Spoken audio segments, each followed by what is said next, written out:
Nuestro Padre y nuestro Dios, te damos gracias una vez más por el grato privilegio que nos concedes de venir a este lugar para abrir tu palabra y estudiar las profecías del fin. Pedimos, Señor, la bendición de tu Espíritu Santo. Danos claridad de pensamiento y danos la disposición de aceptar lo que tienes para nosotros en este tema. Te damos gracias por escuchar nuestra oración, pues te lo pedimos en el nombre de Jesús. Amén.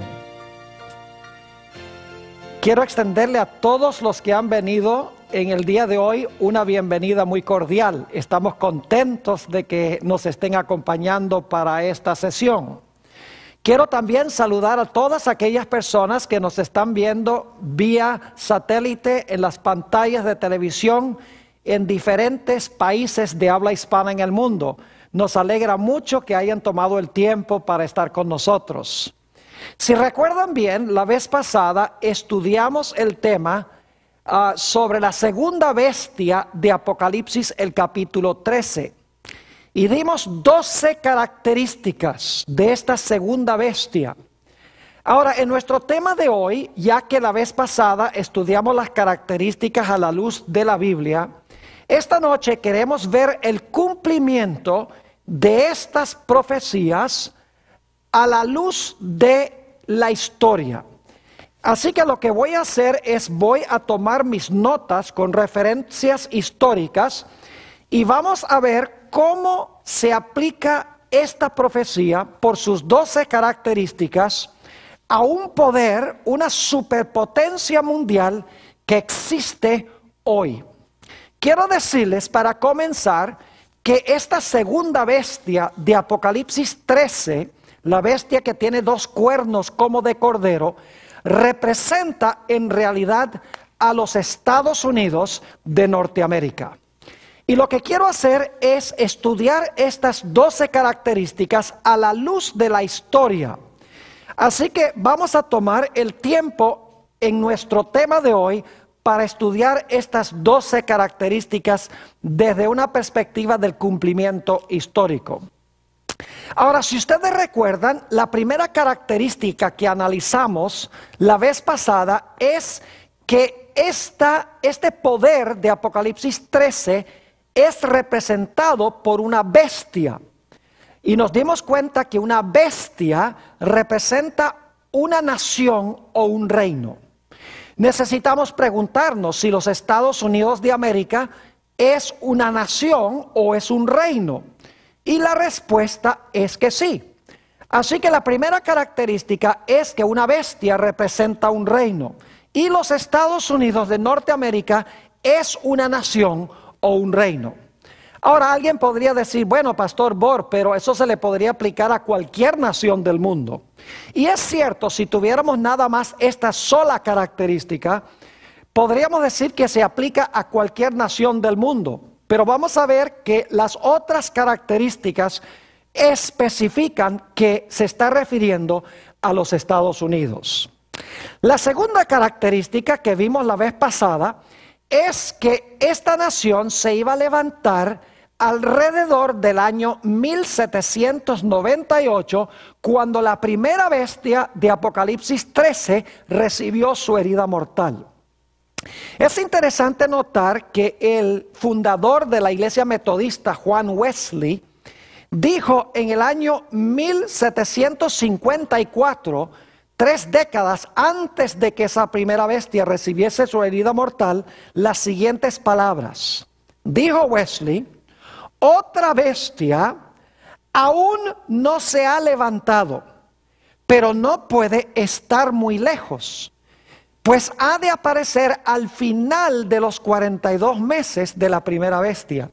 Es decir, Wesley reconocía en 1754 que la primera bestia estaba llegando al final de su carrera y que una segunda bestia se iba a levantar muy pronto, según dice en esa cita. Ahora preguntamos, ¿será que los Estados Unidos se levantó alrededor del año 1798? La respuesta es que sí. La Declaración de Independencia de los Estados Unidos se firmó en 1776. La Constitución de los Estados Unidos se ratificó en el año 1787. Las primeras 14 enmiendas de la Constitución se firmaron y se decretaron en 1791. Y el primer país en reconocer a los Estados Unidos como una nación o como un gobierno fue el gobierno de Francia en el año 1798, el mismo año en que la primera bestia recibió su herida mortal. Así que los Estados Unidos ciertamente se levantó alrededor del año 1798 y fue reconocido este país por primera vez como una nación por Francia en ese año específico. La tercera característica es la que encontramos en Apocalipsis el capítulo 12. Si ustedes recuerdan, después de los 1260 años en que la mujer iba a huir al desierto, perseguida al desierto, dice que al final de ese periodo la tierra iba a ayudar a la mujer y la tierra se iba a tragar las aguas de persecución que querían ahogar a la mujer. Ahora, no cabe duda de que los Estados Unidos es representado por la tierra, porque la historia nos dice que de Europa huyeron muchedumbres de personas aquí a los Estados Unidos buscando libertad de conciencia, buscando adorar a Dios de acuerdo a los dictámenes de su propia conciencia. Es decir, que este país, la tierra, le proveyó refugio a los que estaban siendo perseguidos por la bestia en Europa durante los 1260 años para que ellos pudieran adorar a Dios de acuerdo a los dictámenes de su conciencia.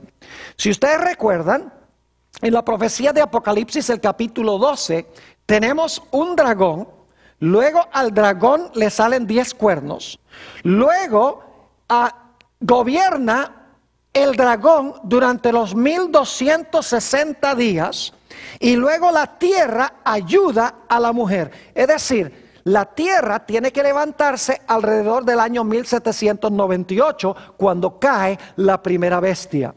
No cabe duda de que los Estados Unidos le proveyó a los perseguidos de Europa, los que estaban siendo perseguidos durante 1260 años por este sistema, por la Iglesia Romana. Este país les proveyó refugio. La tierra, en otras palabras, ayudó a la mujer. La cuarta característica que estudiamos es que esta potencia estaba recién retoñando o levantándose en 1798.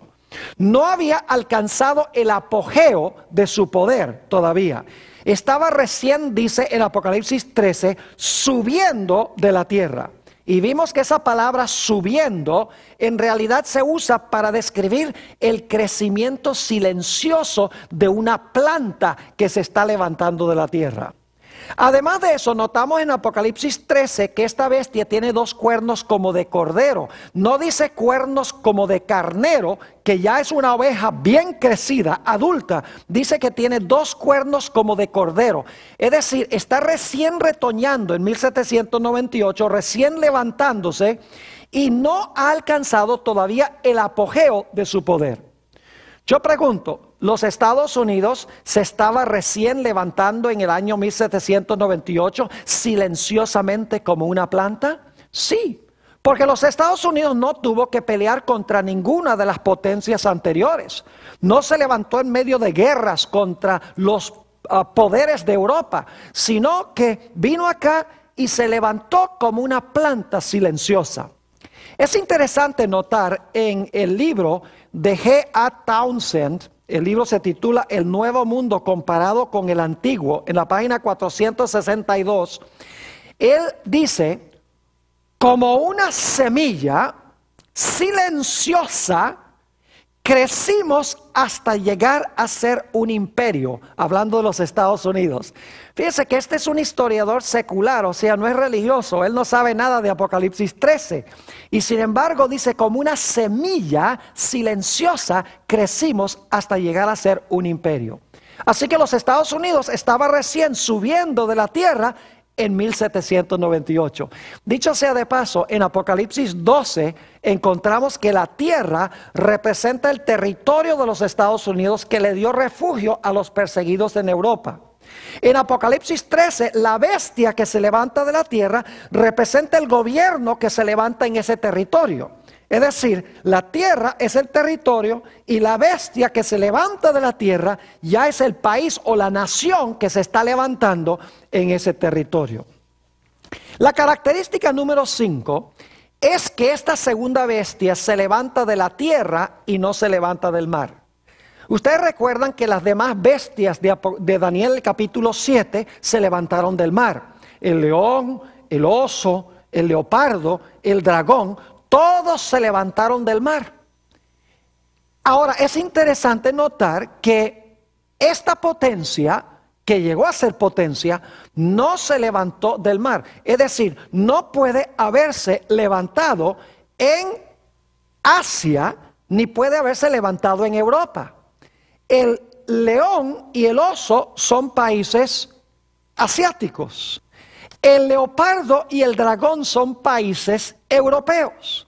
Y dice que estos todos se levantan del mar. Esta segunda bestia se levanta de la tierra. Es decir, tiene que levantarse no en Asia ni en Europa, sino que tiene que levantarse en un lugar diferente, en un lugar distinto. Ahora, en las profecías las aguas representan muchedumbres, naciones, lenguas y pueblos. Es decir, un poder de la tierra significa que no hay muchedumbres, naciones, lenguas y pueblos. Es decir, no hay aguas porque se está levantando en tierra seca. Permítame leerles una cita que apareció en un periódico que se llama Dublin Nation en 1850. Dice esto en cuanto a los Estados Unidos. Este es un periódico irlandés, está siendo publicado en Irlanda. Dice, un imperio americano se está levantando. Nosotros los isleños, es decir, los irlandeses, no tenemos ni la menor idea de los eventos extraordinarios que en medio del silencio de la tierra están añadiendo diariamente al poder y al orgullo de esta nación gigantesca. Fíjense que este es un periódico no religioso, sino secular. Y el autor dice que los isleños, los irlandeses, ni tienen idea en cuanto a este poder, los Estados Unidos, que en medio del silencio de la tierra están sucediendo en esta gran nación. Otro individuo, Daniel Boorstin, quien fue bibliotecario principal de la Biblioteca del Congreso de los Estados Unidos, escribió una serie de artículos sobre el origen de los Estados Unidos en 1975. Y él tuvo esto que decir en cuanto a la razón por la cual los Estados Unidos llegó a ser un poder tan grande. Dice lo siguiente, Daniel Boorstin: la fertilidad especial de los Estados Unidos radicaba en el hecho de que estaba vacío. Es decir, no tenía población, no tenía muchedumbres, no tenía aguas. Lo que hacía especial a los Estados Unidos, lo que lo hacía fértil para que pudiera crecer. Fíjense que es interesante que habla de fertilidad. Recuerdan la idea de la planta que crece, la semilla que crece y se convierte en una planta. Ahora, es interesante entonces que él dice la fertilidad especial de los Estados Unidos radicaba en el hecho de que estaba vacío. No como Europa y Asia, a donde había grandes poblaciones, a donde había muchas aguas, por así decirlo. La característica número 6 es que los Estados Unidos se levantó más al occidente que Europa. Ya como les mencioné, el león y el oso, que representan a Babilonia y Medo-Persia, son países o fueron países asiáticos en el continente de Asia. El leopardo y el dragón representan a Grecia y a Roma, y esos dos poderes gobernaron en Europa, uno más hacia el oriente de Europa y Roma hacia el occidente de Europa. Lo cual significa que esta segunda bestia de Apocalipsis 13 debe levantarse más al occidente que Asia o que Europa. Ahora, lo único que ustedes tienen que hacer es mirar un mapa, y al mirar el mapa se van a dar cuenta que el orden de los continentes tiene uno a Asia, luego tiene uno a Europa y entonces tiene uno a América. Exactamente la secuencia que uno halla en la profecía de Daniel 7 y en la profecía de Apocalipsis el capítulo 13. La séptima característica que vimos la última vez es que esta bestia que se levanta de la tierra tiene dos cuernos como de cordero. Nos dimos cuenta que los dos cuernos representan dos reinos que se reconocen en esta nación. Nos dimos cuenta que un cuerno representa el poder civil, el Estado, mientras que el otro cuerno representa el poder religioso, representa la iglesia. Es decir, dos reinos que existen en un solo reino, pero separados porque son dos cuernos. Es decir, dos reinos en un solo reino, pero separados. Y nos dimos cuenta que en los Estados Unidos de América, en su origen, hubo el reconocimiento de dos reinos, la iglesia y el Estado, no juntos, pero separados. Permítanme leerles algunas citas aquí de los grandes padres de la patria aquí en los Estados Unidos. En primer lugar, George Washington, que es el fundador de los Estados Unidos. Dice lo siguiente, y estas palabras están inscritas en el monumento de Washington, en Washington, D.C. Dice: el omnipotente Dios creó a la mente libre. Todo intento de influenciarla por medio de castigos o cargas temporales es desviarse del plan del santo autor de nuestra religión. Ninguna persona se verá obligada a frecuentar o apoyar ninguna adoración religiosa o ministerio, ni sufrirá por causa de sus opiniones religiosas o creencias religiosas, sino que todos dispondrán de libertad para profesar y defender por la argumentación sus propias opiniones en materia de religión. Es decir, George Washington dijo: nadie puede obligar a nadie a practicar cierta religión. Todos son libres de practicar su religión, porque la religión es algo que tiene que ver con la relación del individuo con Dios, no del gobierno con el individuo. Tenemos también las palabras de Thomas Jefferson, que fue el arquitecto de la Constitución de los Estados Unidos. Dice también en el monumento de Jefferson, allá en Washington, D.C., las siguientes palabras: solo el error necesita el apoyo del Estado. Solo el error necesita el apoyo del Estado. La verdad se puede mantener por sí sola. Es decir, el Estado no está para defender y apoyar a la iglesia. Thomas Jefferson también habló de la pared de separación entre la iglesia y el Estado. Es una metáfora que se originó con él. James Madison, quien fue el autor intelectual de la Constitución de los Estados Unidos, habló de la separación radical entre la iglesia y el Estado. Estos fueron los grandes fundadores de los Estados Unidos, reconociendo que la religión debe mantenerse separada del Estado. Es interesante notar también las palabras de Benjamin Franklin. Benjamin Franklin era un hombre muy inteligente, además de eso era inventor, era un científico de alta alcurnia. Y fíjense lo que dijo Benjamin Franklin sobre la religión. Dijo: cuando una religión es buena, creo que se apoyará a sí misma. Cuando no se apoya a sí misma y Dios no se encarga de apoyarla, de tal manera que los que la profesan tienen que pedirle a los poderes civiles que la ayuden, es señal, creo yo, de que es una religión mala.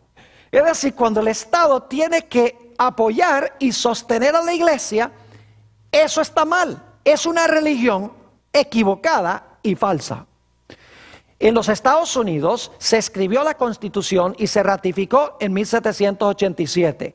Y en 1791 se agregaron 14 enmiendas a la Constitución. Es interesante notar la primera enmienda de la Constitución de los Estados Unidos. Dice la primera enmienda las siguientes palabras: el Congreso no hará ninguna ley que tenga que ver con el establecimiento de religión, ni tampoco que prohíba su libre ejercicio. Es decir, el Congreso no puede establecer religión, ni puede prohibir que usted practique su religión, según la primera enmienda de la Constitución de los Estados Unidos. Ahora, lo interesante es que esa es solo la primera parte de la primera enmienda.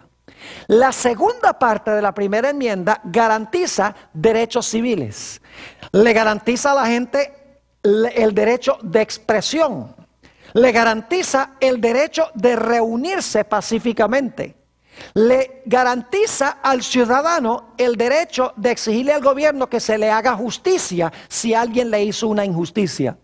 Es interesante que la primera enmienda de la Constitución de los Estados Unidos, ratificado en 1791, los que escribieron esto hablaron en la primera parte de la enmienda sobre el hecho de que el Congreso no podía hacer ninguna ley que estableciera religión, ni tampoco podía prohibir que la gente practicara su religión.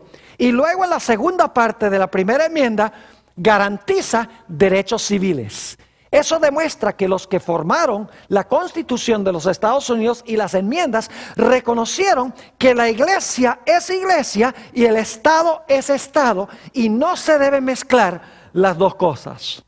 Los padres constitucionales de los Estados Unidos conocían tres cosas.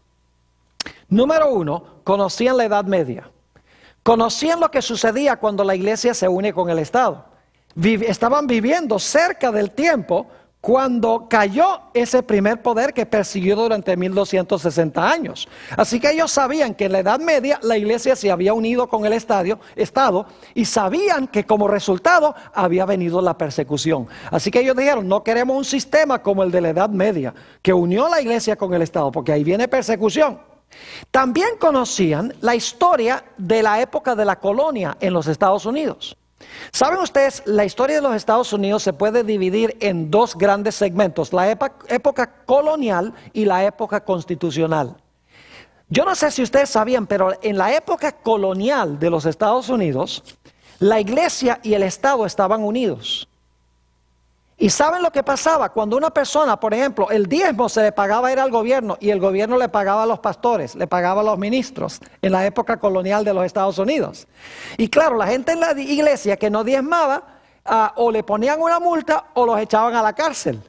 Lo mismo si la gente no iba a la iglesia el domingo, porque se creía que el domingo era el día de reposo. Si una persona no iba el domingo, lo primero que podían hacerle era ponerle una multa. Si insistía en no seguir yendo, entonces lo echaban a la cárcel. Inclusive había una ley en la colonia de los Estados Unidos que decía que si por una tercera ofensa a la persona se le podía aplicar el castigo capital, es decir, se le podía matar por no asistir a la iglesia el domingo. Es decir, que en la época colonial se había unido la iglesia con el Estado y el resultado era la persecución. Y los padres constitucionales, que vivieron más de 150 años después de la época de la colonia, dicen: nosotros no queremos nada como en la Edad Media, ni queremos nada como en la época colonial. Queremos separar la iglesia del Estado, los dos cuernos como de cordero, de tal manera que no surja la persecución. Ahora es interesante notar que la profecía nos dice que esta bestia que tiene dos cuernos como de cordero, dos principios en armonía con Cristo, porque el cordero representa a Cristo. Cristo reconoció dos reinos. Jesús dijo: dad a César lo que es de César y a Dios lo que es de Dios. Dijo: mi reino no es de este mundo. ¿Ve? Dice: hay un reino de este mundo y hay el reino mío. Dice: hay que mantenerlos separados. Pero es interesante notar que según la profecía de Apocalipsis 13, esta bestia que profesaba tener dos principios como los de Cristo, iba a terminar hablando como un ¿qué? Iba a terminar hablando como un dragón. Es decir, iba a terminar hablando como Satanás. O iba a terminar hablando como Roma, porque ya hemos visto que Roma es representada por el dragón. El dragón que procuró matar al niño cuando el niño nació era Roma. Luego dice que ese dragón le dio su autoridad a la bestia, que es la Roma eclesiástica. Es decir, Roma eclesiástica recibe su poder de Roma pagana o del Imperio Romano. Y luego dice que esta segunda bestia habla como un dragón. Es decir, esta bestia iba a hacer lo mismo que hacía Roma durante el tiempo de Cristo y durante la época de la Edad Media. Iba a cambiar su carácter, en otras palabras. Saben que en los Estados Unidos hoy en día se están empezando a escuchar los gruñidos del dragón. Fíjense lo que dijo el juez supremo de los Estados Unidos. Ya no es porque murió el año pasado, pero cuando era juez supremo hasta el año 2005, William Rehnquist dijo estas palabras: la pared de separación entre la iglesia y el Estado es una mala metáfora que se basa en un concepto erróneo de la historia. Es una metáfora que no ha servido para nada como una ayuda para juzgar. Debe ser franca y explícitamente abandonada. El juez de la Corte Suprema de los Estados Unidos diciendo hay que deshacerse de la idea de la separación de la iglesia y el Estado. Roberto Grant, uno de los líderes de una organización que se llama La Voz Cristiana. Esa organización ya no existe, pero fue hace algunos años y demuestra cuál es el sentir que hay en los Estados Unidos en el presente. Dice, si los cristianos nos unimos, podemos hacer cualquier cosa. Podemos implementar cualquier ley o enmienda. Y esto es precisamente lo que tenemos la intención de hacer. Es decir, vamos a unirnos los cristianos y vamos a imponer la ley como nosotros queramos. Es decir, la iglesia posesionándose del Estado, como sucedió en la Edad Media.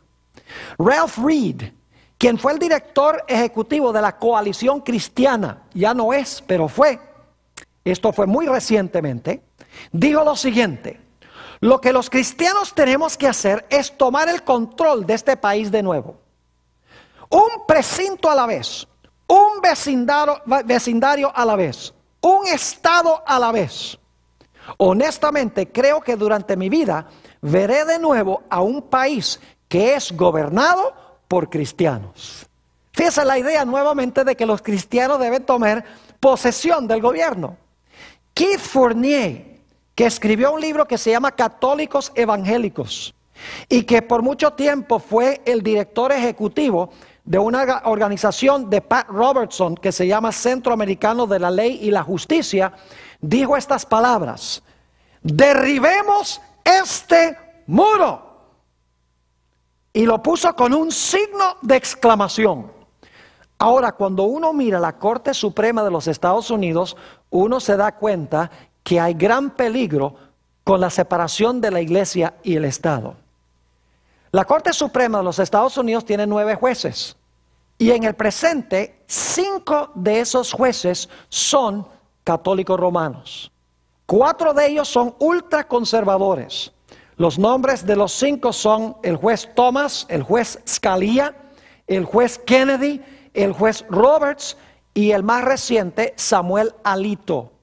Son personas que traen la idiosincrasia católica a un país protestante. La idea de que la iglesia y el Estado deben estar unidos. Es decir, que el Estado debe beneficiar y debe ayudar a la iglesia. Es interesante notar no solamente el hecho de que en la Corte Suprema hay 5 jueces católicos, que algunos de ellos, Thomas y Scalia, y Roberts y Alito dicen abiertamente que la separación de iglesia y Estado no debe existir en este país. Pero es interesante notar lo que dicen los ministros protestantes también. Por ejemplo, W.A. Criswell, quien por mucho tiempo fue pastor de la iglesia más grande en los Estados Unidos, la Iglesia Bautista del Sur en Dallas, Texas, y que también fue presidente de la Convención Bautista del Sur, dijo estas palabras: yo creo que esta idea de la separación de la iglesia del Estado es el figmento de la imaginación de un incrédulo. Pat Robertson, del 700 Club, muy reconocido por su programa, su canal de televisión, dijo lo siguiente: entre los protestantes y católicos tenemos suficientes votos para dominar el país. Y cuando la gente diga, ya basta, nosotros vamos a tomar las riendas. Imagínense, palabras que suenan como la voz del dragón. La iglesia posesionándose del Estado. Keith Fournier, que ya mencioné, dijo estas palabras: la pared de separación entre la iglesia y el Estado, que fue edificada por humanistas seculares y otros enemigos de la libertad religiosa, tiene que caerse. Esa pared es una mayor amenaza para la sociedad que lo que era el muro de Berlín. Aquellos que se oponen a nuestros puntos de vista son los nuevos fascistas. George Bush, el presidente ahora de los Estados Unidos, firmó una dirección ejecutiva, una orden ejecutiva de que el gobierno podía tomar dinero federal para darle a las iglesias para que lleven adelante su obra de caridad. Es una violación de la separación de iglesia y Estado. Además de eso, él aprobó que el gobierno puede tomar dinero público que reciben de nuestros impuestos y se lo pueden dar a los padres para que los padres manden a sus hijos a escuelas sectarias, es decir, a escuelas religiosas. Una violación abierta de la separación de iglesia y Estado. Lo que es más aterrador, y ustedes lo vieron recientemente, fue la reacción a la muerte del Papa Juan Pablo II. Fue algo extraordinario. Por 3 semanas uno no podía ver ninguna otra noticia, sino la noticia en cuanto a la muerte de Juan Pablo II en todos los canales de las noticias. Imagínense que el Vaticano es la nación más pequeña, una de las más pequeñas, posiblemente Mónaco sea igual, pero es una de las naciones más pequeñas del mundo. No tiene ejército, ni tiene armamentos. Y sin embargo, por 3 semanas no se podía saber nada sino en cuanto a la muerte del Papa. 80 líderes de países del mundo fueron allá representando a sus respectivos países. 200 países estaban representados allí. Las grandes religiones estaban representadas. Habían líderes budistas, habían líderes hinduistas, habían líderes judíos, inclusive habían líderes musulmanes. 3 presidentes de los Estados Unidos estuvieron allí, junto con Condoleezza Rice, y también estaba presente Bill Clinton allí. Y apareció una foto en el periódico con todos estos representantes de los Estados Unidos arrodillados delante del féretro de Juan Pablo II. 300,000 personas se reunieron en la plaza de San Pedro para presenciar el funeral de Juan Pablo II. 5 millones de personas entraron a la ciudad de Roma para este evento. Algunas personas se pararon por 24 horas en cola, esperando nada más ver el cuerpo de Juan Pablo II. Si ustedes recuerdan que cuando se dio la herida mortal, no había país en el mundo que quería tener una relación con esta potencia. Los tiempos ciertamente han cambiado grandemente. La Biblia dice que esta bestia tenía 2 cuernos de cordero, pero que habló como un dragón. Y estamos empezando a escuchar la voz del dragón.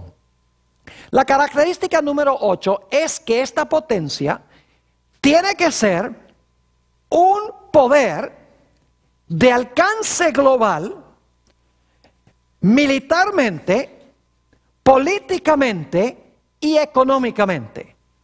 Y la razón por la cual sabemos esto es porque prohíbe comprar y vender, manda a matar a nivel global los que no reciban la marca de la bestia, tiene que tener gran influencia militar, política y económica en todo el mundo. Es decir, que en Apocalipsis 13 tenemos 2 poderes de extensión global. Un poder que gobernó 1260 años y que en 1798 recibió una herida mortal.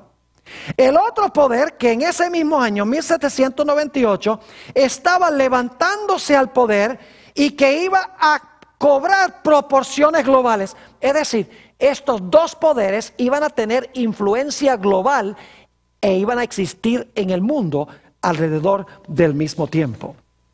¿Qué podríamos decir del crecimiento de los Estados Unidos? Empezó pequeño. ¿Podrían ustedes decir que los Estados Unidos es un poder, una potencia global, militarmente, políticamente y económicamente? Claro que sí. Permítanme mencionarles algo sobre la población de los Estados Unidos. En 1701 los Estados Unidos tenían 262,000 habitantes. En el año 1776, cuando se firmó la Declaración de Independencia, los Estados Unidos tenían 2,800,000 habitantes. En 1994, los Estados Unidos tenían 250 millones de habitantes. Y en el año 2006, miré el último censo, tiene 300 millones de habitantes. Ha crecido y ha llegado a ser una potencia global. Los Estados Unidos tenían en 1776 13 colonias, no se llamaban estados. En el año 2006 hay 50 estados con una extensión geográfica de 2,8 millones de millas cuadradas. Los Estados Unidos es incomparable en su armamento militar y tiene que ser un poder militar porque los que no reciban la marca de la bestia van a ser muertos. Uno cuando mira las armas sofisticadas que tiene este país, nucleares, portaaviones, misiles teledirigidos, aviones supersónicos, ciertamente los Estados Unidos es una potencia que puede implementar el decreto de muerte a nivel global. ¿Y qué diríamos del alcance económico global de los Estados Unidos? En realidad, toda la economía del mundo se basa sobre la economía de los Estados Unidos. ¿Y qué diríamos políticamente de los Estados Unidos? Ustedes saben que tiene la nariz inmiscuida en los asuntos políticos de cada país del planeta Tierra. Es decir, que hay dos superpotencias al final. Una que cayó en 1798 después de gobernar 1260 años y la otra que se estaba levantando en ese tiempo que cobró poderío mundial. Característica número 9. Apocalipsis 13 nos dice que las dos bestias, la primera que gobernó 1260 años y la segunda que se levanta de la tierra con dos cuernos como de cordero, iban a gobernar contemporáneamente. Ahora yo quiero que ustedes noten que todas las bestias de Daniel 7, una acababa con la bestia anterior. Es decir, el oso conquistó al león, el leopardo conquistó al oso, el dragón conquistó al leopardo. Pero saben que esta segunda bestia en realidad no conquista a ninguno de los poderes anteriores, sino que más bien la profecía dice que los Estados Unidos va a ayudar a la primera bestia a recuperar el poder que perdió cuando recibió la herida mortal. Es decir, que el poder de la iglesia romana se iba a unir con el poder de los Estados Unidos, especialmente los de la iglesia romana con los protestantes de los Estados Unidos. Y uno podría decir, ¿cómo es posible que pudiera suceder una cosa tal?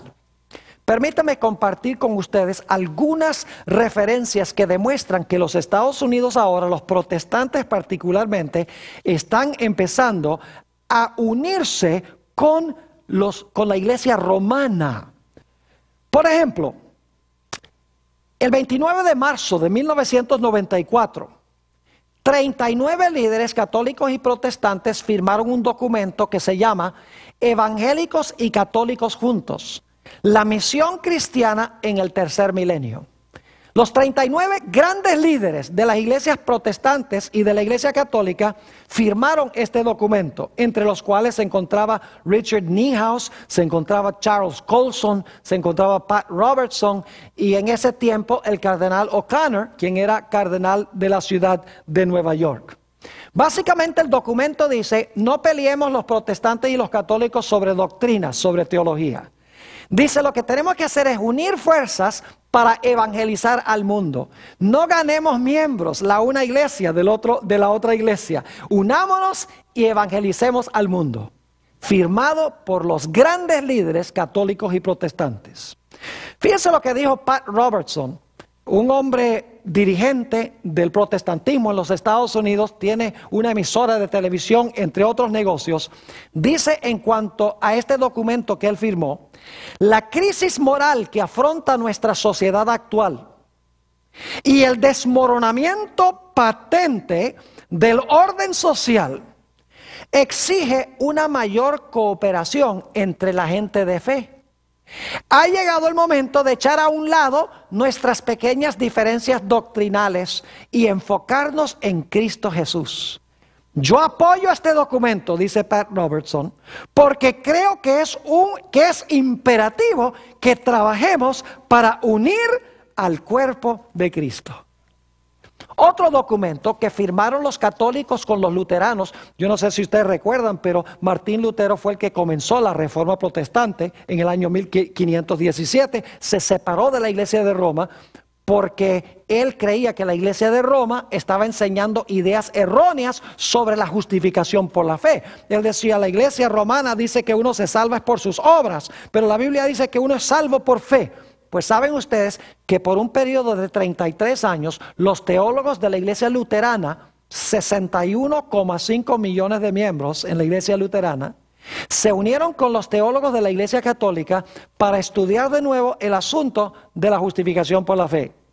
El 31 de octubre de 1999, estos teólogos firmaron un documento que se llama Declaración Conjunta sobre la Justificación por la Fe.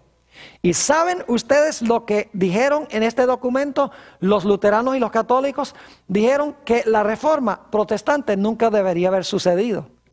Dijeron, en realidad fue una batalla de palabras, porque estamos de acuerdo en realidad sobre la justificación por la fe, pero era una batalla semántica, malos entendidos entre uno y el otro, pero en realidad no había ninguna diferencia teológica entre el protestantismo y el catolicismo. Increíble que los luteranos mismos estuviesen firmando este documento con la iglesia de la cual se habían separado.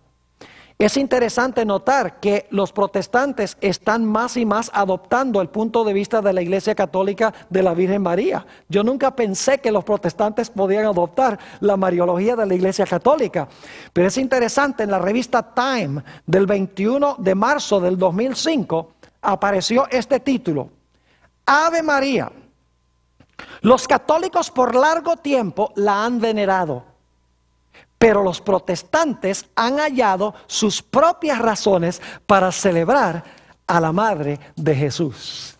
Es decir, los protestantes están empezando a adoptar la mariología de la Iglesia Católica.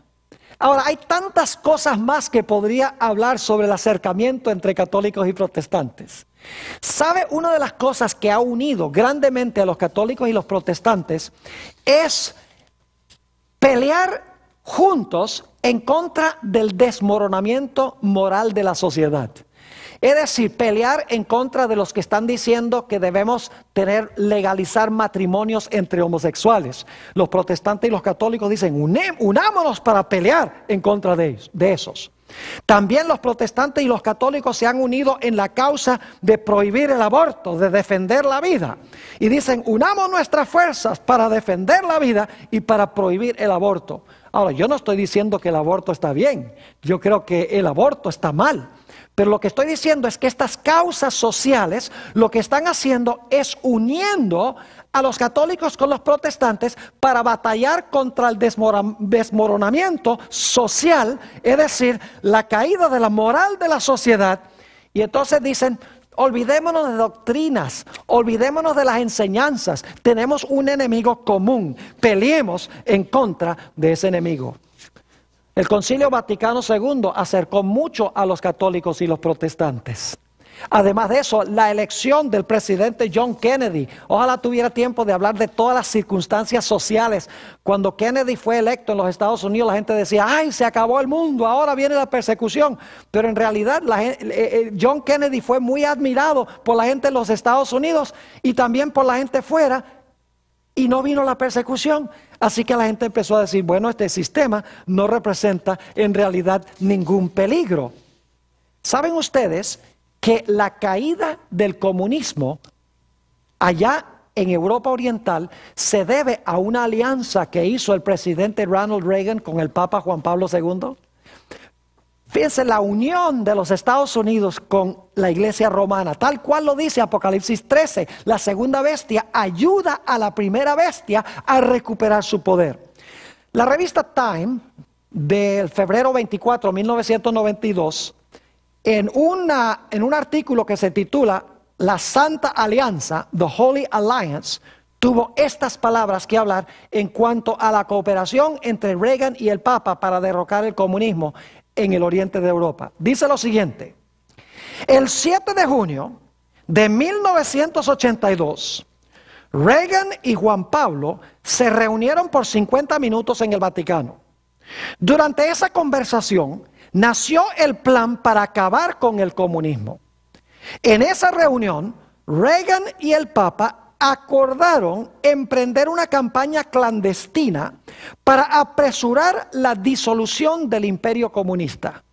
Declara Richard Allen, el primer asesor de seguridad nacional de Reagan. Esta fue una de las grandes alianzas secretas de todos los tiempos. Los Estados Unidos puso de su parte su poderío militar y su poderío económico, mientras que el Vaticano puso su servicio de inteligencia, porque tenía muchos miembros en Europa Oriental, y le facilitó eso a los Estados Unidos, y los Estados Unidos usó su poder militar y su poder económico para derribar el comunismo. No es coincidencia de que Juan Pablo II y Ronald Reagan fueron ambos heridos con una separación de cuestión de meses.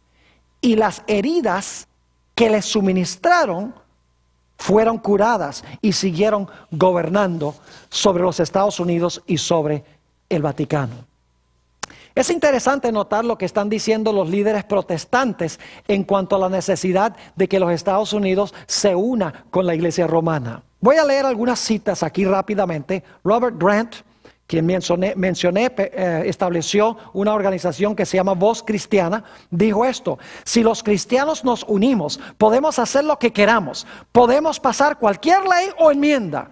Y esto es precisamente lo que tenemos la intención de hacer: unirse los católicos con los protestantes, un país protestante como Estados Unidos con la iglesia romana. Encontramos que siguió diciendo Robert Grant lo siguiente: podemos hacer lo que queramos, podemos enmendar la Constitución, podemos elegir a un presidente. Y ustedes saben que el protestantismo, unido con los católicos, en realidad influyeron sobre la elección de George Bush en sus dos elecciones. Dice, podemos elegir a un presidente, podemos cambiar o hacer cualquier ley del país y nos incumbe hacerlo. Ralph Reed, de gran influencia en la coalición cristiana, dijo estas palabras: resulta obvio que algunas enseñanzas son más importantes que otras, y debemos estar de acuerdo en esos puntos esenciales, mientras que al mismo tiempo damos cierta flexibilidad en otros puntos que son menos esenciales para la fe. Es decir, las diferencias entre protestantes y católicos, echémoslas a un lado y unámonos en lo que tenemos en común. Ya mencioné W.A. Criswell, quien fue presidente de la Convención Bautista del Sur y pastor de la iglesia más grande en esa época, bautista, que quedaba en la ciudad de Dallas. Dijo estas palabras: no conozco a ningún grupo que esté más comprometido con las doctrinas fundamentales del cristianismo que la iglesia católica. Un bautista diciendo eso. ¿Qué diríamos de Billy Graham? Note las palabras de Billy Graham, el decano de los evangelistas. Dice esto: me he dado cuenta que mis creencias son esencialmente las mismas que sostienen los católicos romanos ortodoxos. Increíble. En 1981, Billy Graham dijo que el Papa Juan Pablo II era el mayor líder moral del mundo y también el más grande evangelista. Continuó diciendo esto, Billy Graham: mis viajes por todo el mundo y los contactos que he tenido con los pastores de todas las denominaciones me han convertido en un ser ecuménico. Nos separa la teología y en algunos casos la cultura y la raza, pero nada de eso me importa ya. En el programa Good Morning America, Billy Graham declaró las siguientes palabras: yo admiro al Papa, los dos hablamos sobre los mismos asuntos morales. El Papa Juan Pablo II proclamó una encíclica que se titula Ut Unum Sint, que todos sean uno, a donde él invita a todos los cristianos a unirse bajo el mismo liderazgo de la Iglesia romana. Benedicto XVI, el nuevo Papa, ha dicho que uno de los propósitos principales de su pontificado es unir a todos los grupos religiosos. Juan Pablo II también escribió una carta pastoral, Dies Domini, invitando a todos los cristianos a observar el día domingo como el día de reposo. Y como la mayoría de los cristianos guardan el domingo, ya sean protestantes o católicos, es un punto que ellos pueden tener en común. Tenemos que cubrir rápidamente las últimas características. La característica número 10 es que esta segunda bestia va a ser una imagen de la primera bestia. Ahora, ¿cómo fue la primera bestia? Si ustedes recuerdan, en primer lugar, la primera bestia unió la iglesia con el Estado. En segundo lugar, pensó que podía cambiar los tiempos de Dios, ya lo vimos. En tercer lugar, profesó que podía cambiar la ley de Dios. Y en cuarto lugar, persiguió a los que no estaban en armonía con ella. Es decir, que en los Estados Unidos va a haber un reflejo de lo que existió en Europa durante la Edad Media. Ahora, ¿se están viendo movimientos en los Estados Unidos para unir la iglesia con el Estado como era en Europa? ¿Se está viendo ese reflejo, esa imagen? Claro que sí. En los Estados Unidos, si ustedes oyen la predicación sobre las profecías, ustedes van a descubrir que las predicaciones, y no tengo tiempo de cubrirlo todo, la interpretación de las profecías es mayormente futurista o preterista. Es decir, que el anticristo se levantó en el Antiguo Testamento, Antíoco Epífanes, o que el anticristo se va a levantar allá en el futuro, en Jerusalén, después que la iglesia es raptada al cielo, y que se va a reconstruir el templo de Jerusalén allá. Los protestantes enseñan especialmente un anticristo futuro, mientras que los católicos enseñan un anticristo pasado. Y mientras tanto, vemos un reflejo de lo que fue en la Edad Media en los Estados Unidos y la gente no lo ve porque está mirando un panorama profético que no es bíblico. Está mirando a donde no es. En los Estados Unidos la mayoría de los cristianos guardan el domingo. Ese es el cambio en la ley. Al guardar el domingo están reconociendo la autoridad del que profesa haber cambiado el día. Además de eso, nos dice en Apocalipsis 13 que va a llegar el momento en que aquellas personas que no acepten la perspectiva profética, aquellas personas que no observen el falso día de reposo, van a ser perseguidos por causa de su fe. Característica número 11. Dice que este poder, esta segunda bestia, va a imponer la marca de la bestia. Es decir, no solo va a ser una imagen de la primera bestia, sino que va a imponer la marca de la primera bestia. Ahora, no hemos estudiado todavía la marca de la primera bestia. Ese será nuestro próximo tema. Vamos a hablar, el título del tema es Un árbol y un día. Y vamos a ver cuál es la marca de la bestia que va a imponer este país. Todavía este aspecto no se ha cumplido, pero se va a cumplir muy pronto. Finalmente, nuestra característica número 12 se encuentra en Apocalipsis 16:13, a donde a esta bestia que se levanta de la tierra con los dos cuernos como de cordero, dice que es el falso profeta. Se le llama el falso profeta. Ahora, necesitaría 2 o 3 sesiones para hablarles del concepto bíblico de un falso profeta. Un verdadero profeta manda al pueblo de Dios a obedecer la santa ley de Dios y a adorar al verdadero Dios. Los falsos profetas profesan adorar a Dios, pero al mismo tiempo lo que hacen es pisotear la santa ley de Dios. ¿Saben lo interesante? Es que dice en Apocalipsis el capítulo 13 y el versículo 13 que esta segunda bestia, el falso profeta, va a traer fuego del cielo a la tierra a la vista de los hombres. Saben que recientemente estuve viendo un programa en televisión, un programa religioso, donde un evangelista famoso, cuyo nombre no voy a mencionar, dice: yo he recibido revelaciones de Dios, de que muy pronto yo voy a estar predicando en estadios, y en esos estadios va a caer fuego del cielo a la tierra, indicando así que el mensaje que yo estoy proclamando viene de Dios. Pero saben que este evangelista enseña que el domingo es el día de reposo.